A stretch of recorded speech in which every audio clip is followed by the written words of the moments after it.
Skin మీద కనబడుతుంది కదా, flax oil after food even heavy weight ఉన్న వాళ్ళు కూడా మార్నింగ్ వేసుకున్నా ఏం పర్లేదు. కాకపోతే ఆఫ్టర్ ఫుడ్ వాడుకుంది బెస్ట్. ఆఫ్టర్ ఫుడ్ వాడుకోవాలి, ఏదైనా వెయిట్ లాస్ వాడుకున్న వాళ్ళు వెయిట్ లాస్ కావాలన్నా కానీ తినక ముందు కూడా వేసుకొని వాకింగ్ చేసినా మనకి మంచి రిజల్ట్ ఉంటుంది. Even after food flax oil అనేది వేసుకోవాలి డైలీ 2 times. నూనె అనేది తినక ముందు, ఓకేనా, తినక ముందు ఒక గంట ముందే. తినక ముందు అంటే అందరూ ఏం చేస్తారు అంటే పడిగడుపున లవంగాలు వేస్తారు, ఏమైనా థైరాయిడ్ టాబ్లెట్ వేసినట్టు వేస్తారు.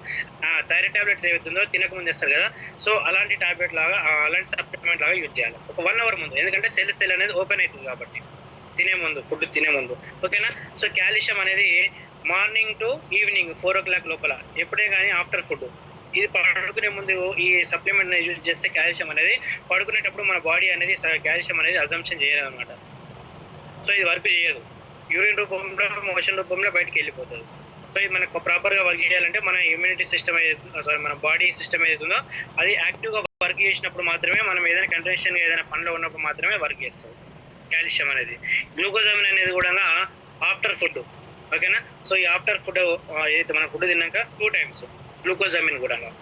కొలాజిన్ అనేది డైలీ ఒక ప్యాకెట్, డే బై డే అన్నా డైలీ అన్నా, ఓకేనా.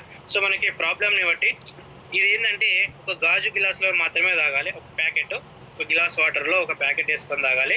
సో మనకి గాజు గ్లాసు ఇలానే తాగాలి, ఈ ఐరన్ గ్లాసులు కానీ ప్లాస్టిక్ గ్లాసులు కానీ తాగవద్దు. ఎందుకంటే దానికి ఉన్న పవర్ అనేది కోల్పోతుంది.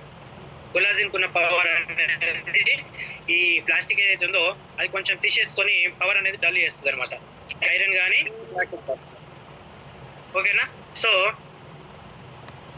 మనకి ఈ సప్లిమెంట్స్ ఈవెన్ ఇప్పుడు మినరల్ డ్రాప్స్ అని చెప్పినా కదా, సో సిఎండి కదా డైలీ ఒక 7 drops అనేది, 3 bottles, ఒక్కొక్క బాటిల్లో 7 drops చేసుకోవాలి. 3 bottles ఖచ్చితంగా యూజ్ చేయాలి, ఓకేనా. Done sir, over to you sir.